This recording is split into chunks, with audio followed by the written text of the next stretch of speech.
When I moved from France to the US, even the grocery store was totally foreign. Everything, taking the bus, was a challenge.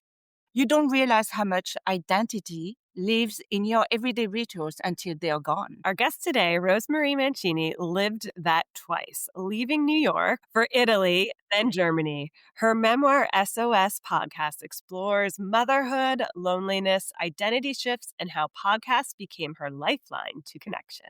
But this isn't just about expat life. It's about what happens when the version of you that everyone knew about no longer exists. Stay with us through the end. Rosemary shares the one mindset shift that helps you stay connected to yourself, even when you're far from everything familiar. Hi, I'm Claude.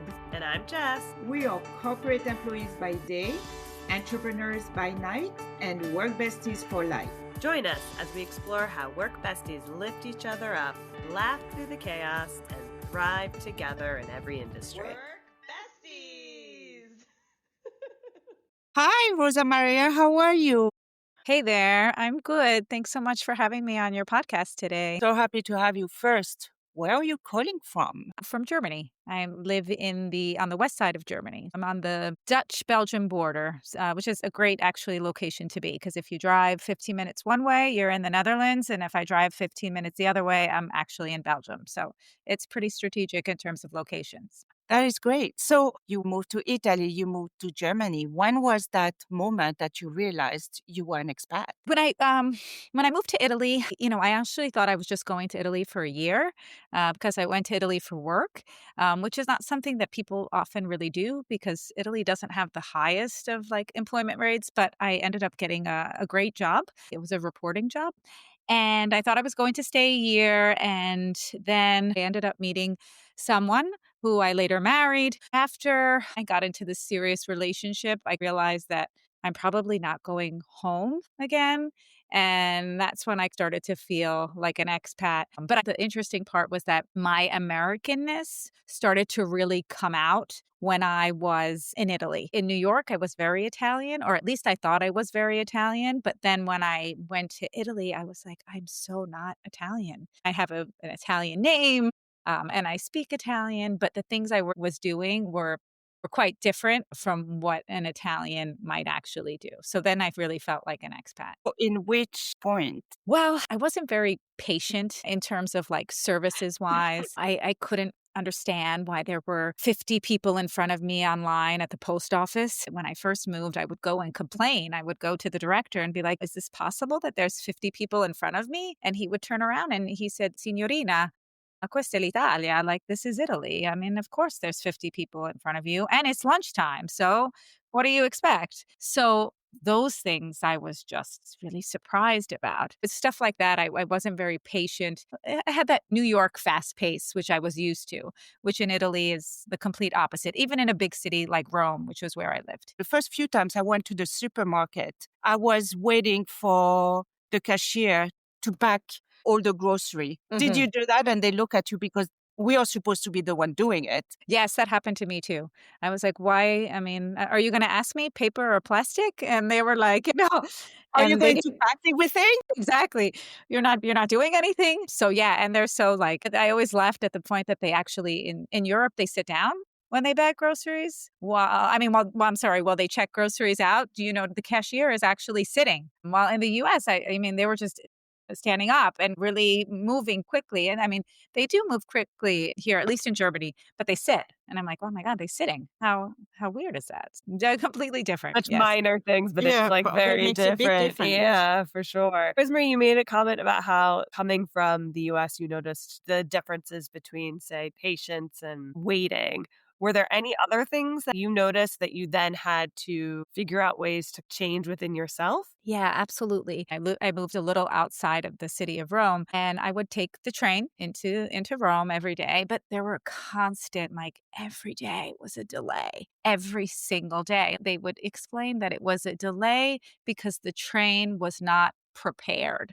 So I just couldn't understand that and I couldn't accept it. I had made friends like your commuter buddies. So I was like, we need to do something. Why don't we sit on the tracks? I was quite young at the time. I was in my late 20s. So I had that fire in me. And they were like, Rosamaria, we're not doing anything. Like, this is the way it is. And what I learned from that, if I always wanted to be agitated, and not enjoy what is Italian life, then I really needed to change. So I had to calm down. I had to like take a step back and I had to accept the way things were. So I realized that if I was going to actually enjoy my life in Italy, then I needed to take a step back and I needed to accept that this is the way things were and that Rosa Maria wasn't going to change the way of life in Italy. And I think that being calm, that slower way of life, which is like la dolce vita, that's part of it, you know? So, I mean, I did change for my own sanity, but also because then I started to enjoy my life in Italy much more. Instead of being upset all the time, I was like, oh, I'm delayed. Maybe I'll just get myself a cup of coffee, use that time that way, or window shop, or do something else. I had to make that shift. And I mean, and that shift actually helped me to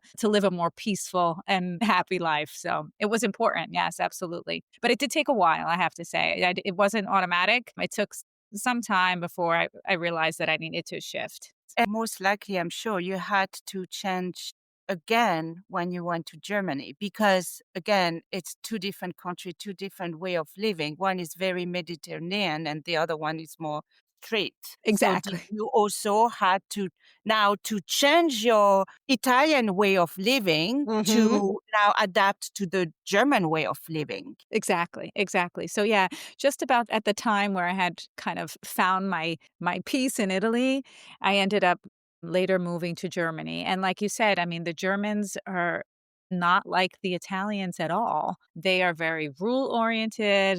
They are very strict. It is all about time and order and so forth. So I went from being calm and enjoying life and taking it easy. And not that I was disrespectful, but I was late to things because everybody was late, you know? And then I came here and you cannot be late to appointments. You need to be there probably like 15 to 20 minutes earlier out of respect. So it was another shift. And this was actually quite different. I mean, obviously I have Italian roots, so I could connect with the Italian culture and with the language wise, obviously. But in Germany, it was like the style was different, the language was different. So there were so many different factors to adjust to. And I've had to shift again to sort of also find my peace in this country per se, but that's a work in progress. I haven't completely found it yet. Rosemary, you've had to reinvent yourself multiple times. In the process of doing that, was there anything that helped bridge the connection to the local culture or ways that you found to help ease yourself into it? I write about this in my memoir and SOS podcast, but for me, the biggest transition I have to say was when I moved to Germany. I kind of felt out of place, but I also felt out of place because I didn't speak the language and because I was in a culture that really didn't belong to me. While the Italian culture I felt connected to, and I had like family that also lived in southern Italy. So there was always that connection. But here, there wasn't. So for me, the thing that actually helped me was podcasts. What started as sort of intermittent listening became regular listening. And what I found in podcasts was I found these people and these voices that were telling me that what I was feeling at that time was okay. The things that I might have been struggling with at that time was also okay. Like, for example, when I moved to Germany, I was in my late 30s, early 40s. And then, it was hard to make friends. And I would listen to NPR's Life Kit, and they would tell me that making friends in your early 40s is like really hard. It's like getting a tooth pulled. Like, that's what they compared it to. That made me feel so much better that it wasn't just me that was struggling. So through podcasts, I was able to sort of deal with some of the issues that I was facing. And I really, of course, enjoyed the intimacy of podcasts. I liked having these voices in my ear and also wanted to stay connected back home to things and issues that I cared about. So I could listen to the daily from the New York Times and find out what the big news issues were. It really helped me to transition to this life that I had to adjust to here in Germany. So they were really my lifeline.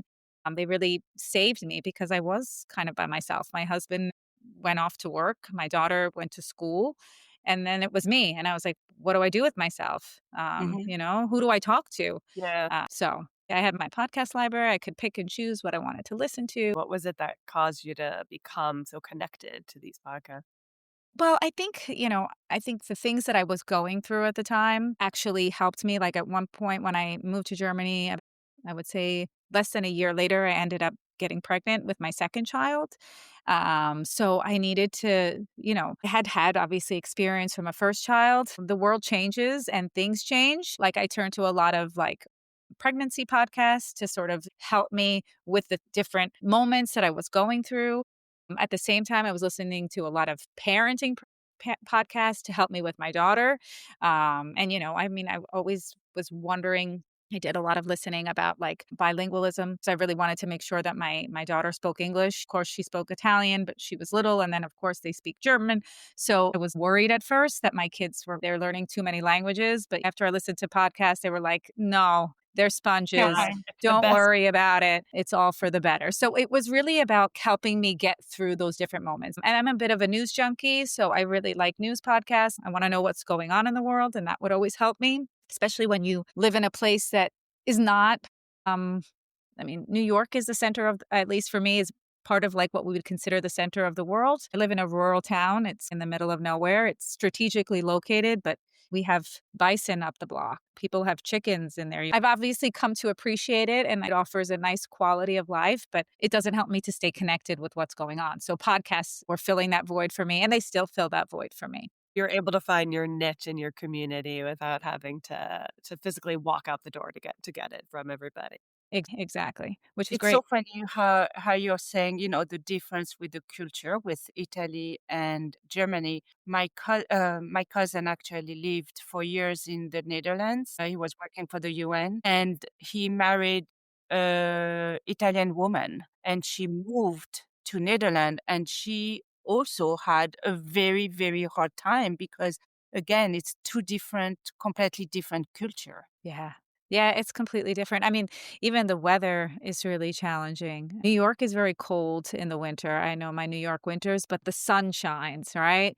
Like the sun shines. It's that brutal cold, but it's sunny. Like it rains like probably over 180 days a year here. So it's gray. It's gray. You're like And living in that's Seattle. yeah, and the Netherlands is like the same. The Netherlands is kind of like very rainy and wet. So that's hard. So I remember during like when I first got here, like I was listening to a podcast, I think if I remember correctly, it was called the Good News Podcast because I just was like, I need good news, you know? So like it would just tell you like little snippets of good things that people were doing all over the world. And I was like, oh, that's going to bring me a little sunshine on a day when it's been pouring all day and the sky has been gray for hours. So yes, definitely a change from Italy where the sun shines a lot and the weather is just more moderate and temperate. That is a good trick to think about when you are down. Most people listen to like a song, but you could also listen to a podcast just to find those positive little bits Yeah. of Could even nuggets. listen to the Work Best You Yes, listen to podcast. us. I'm sure. Yeah. Yeah, because you need people to laugh with you, Yeah. you know?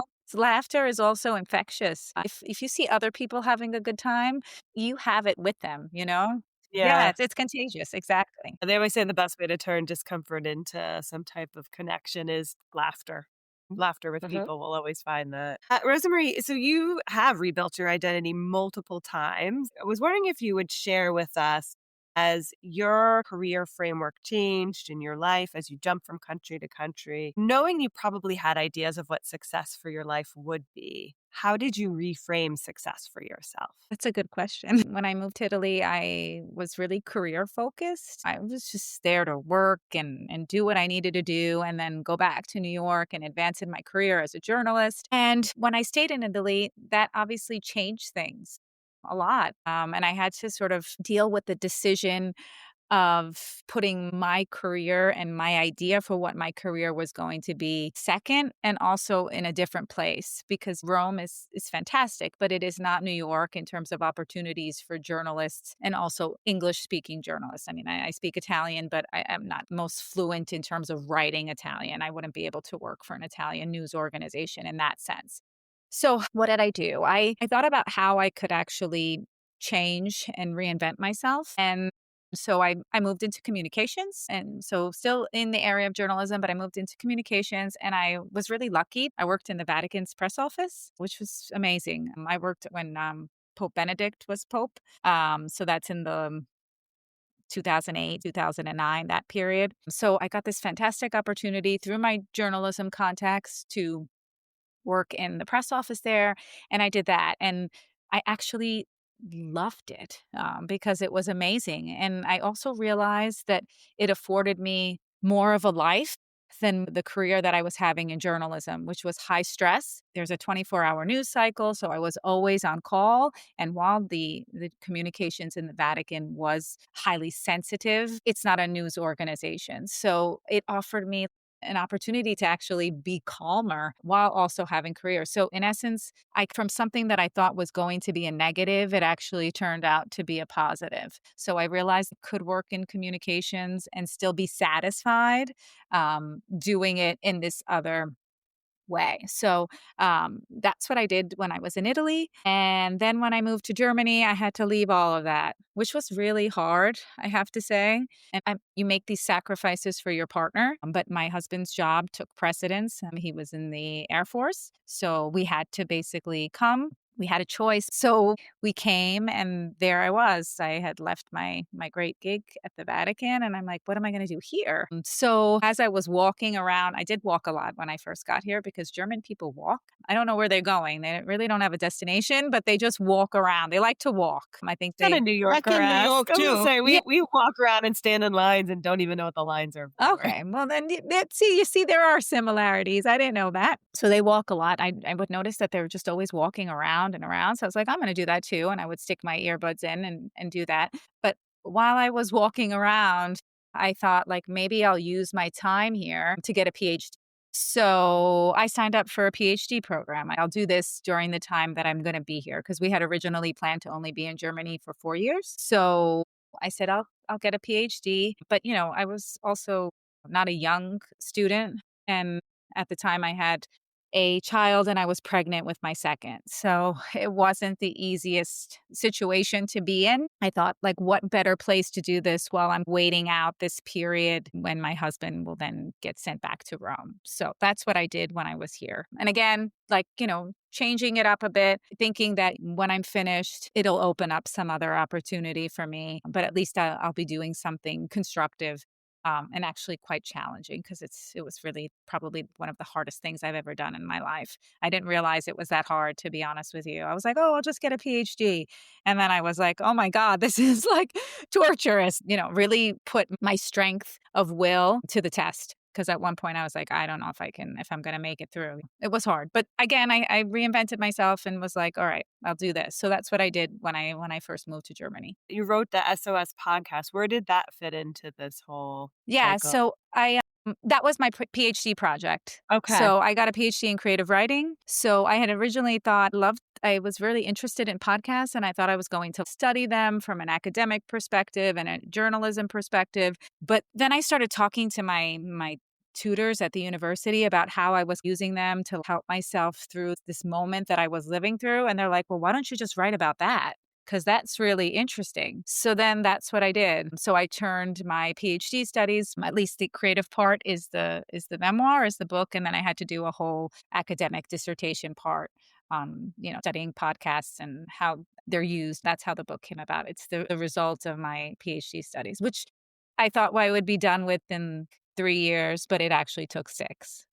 Yeah, it took 6. Well, you also had a child in the middle when you came and everything. So, Yes. Yeah, and that was why, I had 2 kids and I was trying to study and feeding one, and the other one was running constantly around. asking me, yes, and then there was COVID. It was just everything and anything happened. So And did you do your PhD?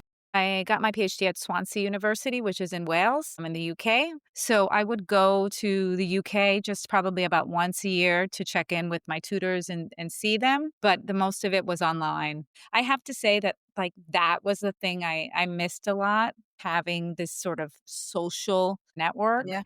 because I loved having that at the Vatican. It was like actually quite fantastic because it was like a network of like priests and also lay people. But like, if you had a problem or you needed to talk to somebody about something, you'd go to the door of the priest because those were my bosses. They were priests and monsignors. So it'd be like, I'm struggling with this today. He'd be like, "Oh, just go to mass, go say a prayer, you're fine." There was this whole connection and this community of people. And then when you don't have that, and then you're in a foreign country, it's hard because you do feel Yeah. isolated and you feel alone. And friendships Rosemarie, are yeah, important. how did you find your people then in this new place? I'm an introvert, I have to say. I'm not the sort of the light at a party. I kind of tend to stick to myself. But I have understood being far away from my family, which I have a very close connection with, that I need people, that you need friends, that you need a community of people because it's just important. You need to be able to socialize to get out there. So I've tried to find a community through my children and through their friendships. I try to volunteer more for things so that I'm out there communicating with people, and then when I volunteer, at least I feel like I'm doing something. So if it's socially awkward, then I could be like, oh, I have to do something. So it's actually great. It works because you socialize, but then you have something else to do. So it's actually a nice mix for me. So I have to say that. So those are the things I try to put myself out there in that regard. Is it easy? No, it's not. It's actually not. But it's definitely possible. You have to be willing to put yourself out there because it is easy to stay in your lane. And it's great. I mean, I feel like I have a lot of friends I think they're my friends because I hear them all the time. And I'm like, what is Julia Louis Dreyfus going to say on the Wiser Than Me podcast this week? Who's she going to talk to? In some ways, I feel connected, but I also understand that those physical relationships are obviously very also important as well. With living abroad, Mhm. how has the definition or your interpretation of friendship, how has that changed? It's changed a lot because when I lived in New York, I had such a tight-knit family and an Italian American family that we were always there for each other. I mean, I also have a sister. So when you have a sister, you feel like you don't need anybody else. You have a built-in friend always there. And my sister's great. I could always count on her. But when you live overseas and you're far away from those core people, your friends also take on a different role. And that might mean these are people that I might trust to watch my kids. Or the hardest part for me was when they ask you at school, who is your emergency contact? And when I first got to Germany, I was like, who is my emergency contact? I don't have an emergency contact. This is so scary. But I have a few now. So that's great. Yes. So, that friendship becomes even more important because you're away from your family and they're not replacing your family, but at the same time they They can. become yeah, I think they you can. can replace your family. I think that especially with the change of hour, if something happens, Of course. you cannot wake up at 3 o'clock in the morning, your family, right? So you Exactly. can speak to I mean, I don't know, for me, I know that obviously my family is going to be my family, but my friends are becoming my family as well. You're right. You're right. I think sometimes you feel like that you're like betraying them if you're like, or I feel like I would betray my family to be like, oh my God, they're kind of like my family. But I think you're right. I think they do kind of fill that role because it's people that like, if you have a problem, like I can't call my mom at 3 in the morning. I'll give her a heart Right. attack, Yeah. if I call her at 3 in the morning. But I can call my neighbor or I Yeah. can call my friend and be like, hey, I'm in a bind. Can you help me? My husband's away. Or can you grab my kid from school or something along those lines? So the friendships become even more important when you're overseas and you're trying to handle it all, per se. Is that saying it's like the family That you you choose. choose versus the Yep. family you're You born that with? you're born Into with. Yeah. okay. It's Exactly. just an extension of family. Mhm. It's not to your point that you're replacing one No, versus you the can't other in any replace. way. You're just expanding it. Exactly. Yeah. And I think it's helpful because you do need to have people locally, not just as Absolutely. backup for kids, but that's super important too. But even just to connect with and have that ability to vent, it's kind of like having your work Work bestie, bestie. right? Hmm. You need somebody that's going to be in the trenches with you, understand what you're going through. Exactly. Exactly. So I wanted, obviously, we're work bestie, Podcasts, right? Mhm. And I loved what you said earlier when you were working for the Vatican, that you had a group of people. So, in which aspect were they so important doing your work there? And are you still stay in contact with them? Sure. Yeah, I still am in contact with some of my former colleagues and quote unquote work besties from my time at the Vatican. We do talk once in a while. The cover of SOS Podcasts was designed by my Vatican colleague, who she was our graphic designer there at the Vatican. So Maru Sayas, she's from Mexico. She was an expat like me. And I think you do connect with the expats, I have to say, too. It doesn't matter where they're from, but they're like a fish out of water like you. I'm still in contact with those friends from the Vatican. And I do think they get it because they're in the trenches with you. We would laugh. I had a colleague say to me when I started working at the Vatican, as you can see my nails now, she said that we weren't allowed to wear like dark colored nail polish at the Vatican. And I was like, what? She's like, no. And she's like, and you're not allowed to like expose your toes, no sandals at work. This is Rome. And Rome is like really hot in the Yeah. summer. I cannot wear closed toe shoes. And they're like Jesuits, the Jesuits, they wear like the Birkenstock shoes. I was like, what is she talking about? But I had this colleague, but then like I could talk to my other colleagues about it and they'd be like, oh, don't listen to her. She's just an extremist. It's that kind of stuff that your work besties like understand and can help you through Yeah. even the Culture. craziness. Yes, Mhm. Right. of what somebody might say at work or something along those lines. Yeah. Oh my God, that's Yeah, they were hysterical. like, no. I mean, I hardly wore, like, I only wore like baby pink. It was like my baby pink phase when I worked at the Vatican because they were like, no, don't wear anything dark. Wow. Wow. God forbid I you wouldn't should ask wear red. either. Yeah, no. Yeah. I think You'd now be I'm making up for it. Now I'm making up for it. I'm like, red, yes. So So earlier we asked, how do you stay connected to yourself when everything familiar disappears? So what will be your answer now? you do that by not poning limits on yourself. So for me, it's really been about managing my own expectations for myself and what I had planned to do with my life and where I am with it now. I had a picture of what Rosamaria would do and what her plans were. And all of this, moving to Italy, living in Germany now, and potentially staying here for some time now, were not in the cards at all. But it doesn't mean that I'm not me.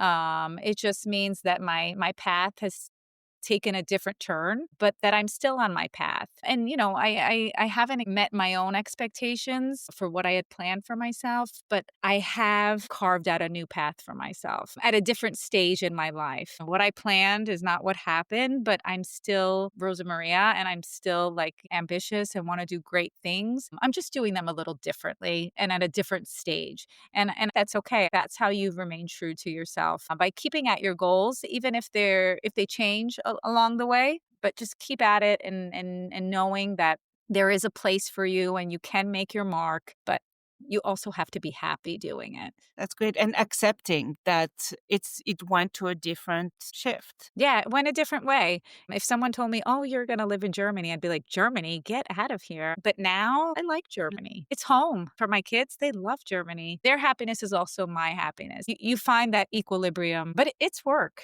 It's definitely work. Rosemarie, if people want to learn more about you, I have a website that's just my name. So it's rosamariamancini.com. I'm on all the major social media pages. So you can follow me there and learn more about my book and where you can access it. and again, your book is called the SOS Podcasts, right? Correct. SOS Podcasts. Thank you so much, Rosemaria. We so thoroughly enjoyed this. I found your stories empowering and also a great reminder that no matter where you are in life and in the world, you can always find work besties. You can always find people that can help and support you and create your new family no matter where you are. So till next time, keep supporting each other. Thank you. Bye. Remember, whether you're swapping snacks in the break room, rescuing each other from endless meetings, or just sending that perfectly timed meme, having a work bestie is like having your own personal hype squad. So keep lifting each other up, laughing through the chaos, and of course, thriving. Until next time, stay positive, stay productive, and don't forget to keep supporting each other.